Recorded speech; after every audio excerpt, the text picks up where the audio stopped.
As Gary Gramling tweeted earlier today, Jonathan Jones is taking the reins of the FreakOut for Week 6. Praises a complaints tweet at them and check back next week for more Gramling. The news of the day, and perhaps of the season, is the loss of Packers QB Aaron Rodgers for what could be the remainder of the season. No one throws the football as well as he does, and no team has a bigger gap at the position between starter and backup than Green Bay. The expectations for these Packers have been Super Bowl or bust, but they cannot get to the Super Bowl with Brett Hundley. The season will be lost. Unless the Packers do something outside the box, the only backup quarterback who could conceivably come to Green Bay and win immediately is Jimmy Garoppolo. But why would Bill Belichick finally trade his stud backup to a team just so that he can meet them in Super Bowl 52? There are two real options: Tony Romo or Colin Kaepernick. Both men are Wisconsin natives. In Kaepernick's case, he is clearly ready to play football again. He is, in my estimation, better than all the backups in the league, so even if he won't get you to a Super Bowl, he'll at least give you a better shot than those 32 guys. For Romo, he would get one last opportunity at the postseason success he never got in his first go-around. Maybe he still has that itch and his CBS job will be waiting for him when he returns. Now to the freakout. Things I like: the NFL pregame runway to the locker room isn't as good as the NBA's Hello, Russell Westbrook, but Deshaun Watson won the week with his Warren Moon oil as throwback. A nod to a legend while dripping in sauce. Has Watson done anything wrong as a rookie yet? To follow that up, Watson threw 3 touchdowns against the Browns today, which means he now has the most touchdowns in 6 games of any NFL rookie since the NFC-AFC merger. He'll probably get a few votes for NFL Rookie of the Year. The kicking god smiling on the Chargers for once. After losing 3 games by 3 or fewer points this season, the newest Los Angeles team gets a win with new kicker Nick Novak against a struggling Raiders squad. Falcons receiver Marvin Hall caught a 40-yard touchdown pass from Matt Ryan one day after being activated from the practice squad.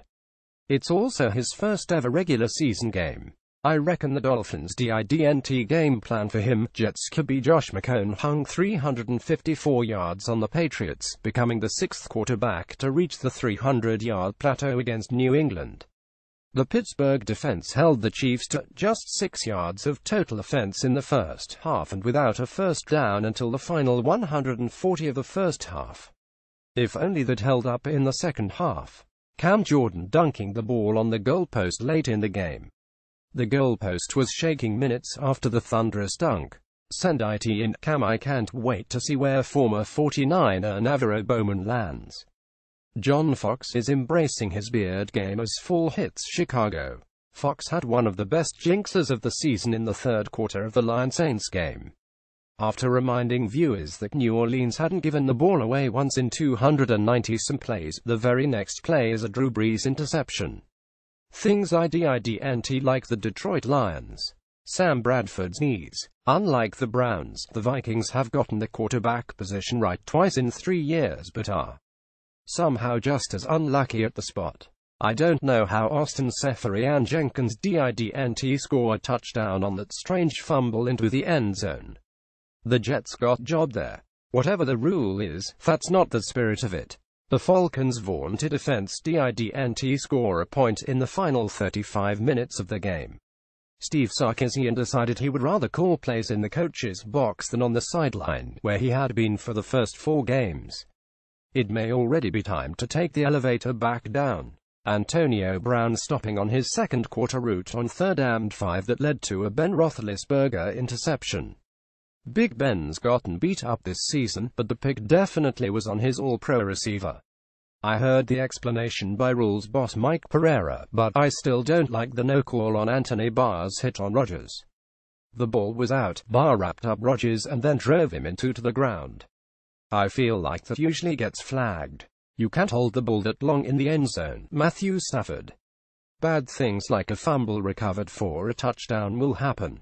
Kick the field goal. Andy Reid. There are always weird shirts outside of stadiums on game day, but these two are especially strange. I still find the lighting in the new Mercedes-Benz Stadium odd. It's almost too ambient. Impressive plays every single one of the Saints' 12 batted Stafford passes. Cut up the film and put them on loop.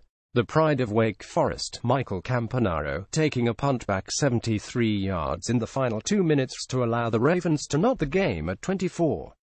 Before that return, Mitchell Trubisky was set to win a game with 5 completions and 82 passing yards. Jeremy Curley's 30-yard catch over my namesake was perfect.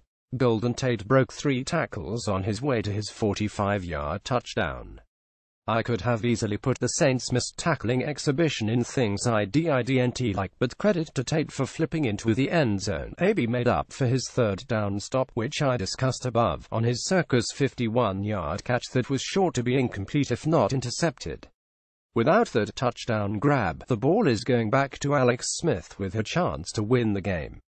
I don't care that there was holding on the play. Le'Veon Bell's 25-yard rush in the third quarter broke 5 tackles and required 3 additional Chiefs to tackle him was incredible. Bryce Callahan's tip drill interception of Joe Flacco and subsequent runback had me hype.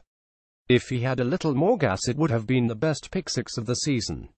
Adrian Amos' chapter 90-yard pick six of Joe Flacco was even better than Callahan's. Flacco's pass glanced off Chris Moore's hands and into Amos' arms, and he had enough in the tank to house it and put the game out of reach. A fantastic play by Lavonte David to force a Larry Fitzgerald fumble, recover it and return it 21 yards for a touchdown to get the Bucs back in a game that they once trailed 31-0.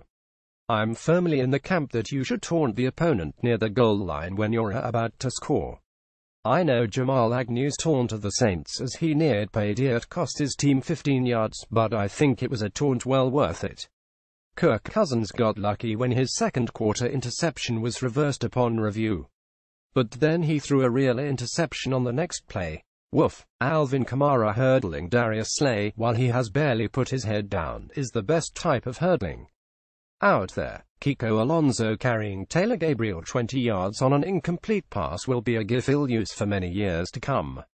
Things we'll still be talking about 24 hours from now is Adrian Peterson back. I've been saying all off-season that helps washed, so I must keep with that narrative. But he looked fantastic in his first snaps away from New Orleans, racking up 134 yards on 26 carries and 2 scores. And here I thought Arizona was where once good running backs went to die. The Saints did that weird thing again where they kneel before the anthem and stand during it. It's weird because no one knows what it even means.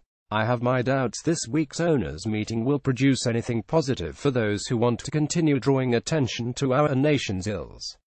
Can Tom Brady win a Super Bowl with this horrific defense? No team in NFL history has allowed 6 consecutive 300-yard passes, and the Patriots just did it. It doesn't seem like they're going to get this figured out anytime soon. We've been discussing this, but how sick must Hugh Jackson be that the Browns passed on Watson? Watson continued his march toward the Offensive Rookie of the Year award in front of Jackson, who stuck with pitiful Kevin Hogan all day long. The man who owns this column wrote last week that Sean McDermott should win Coach of the Year. He is terribly wrong. That award should go to Todd Bowles right now. After plenty of other jet-stanking rumors this offseason, HES won 3 games and kept today's game against the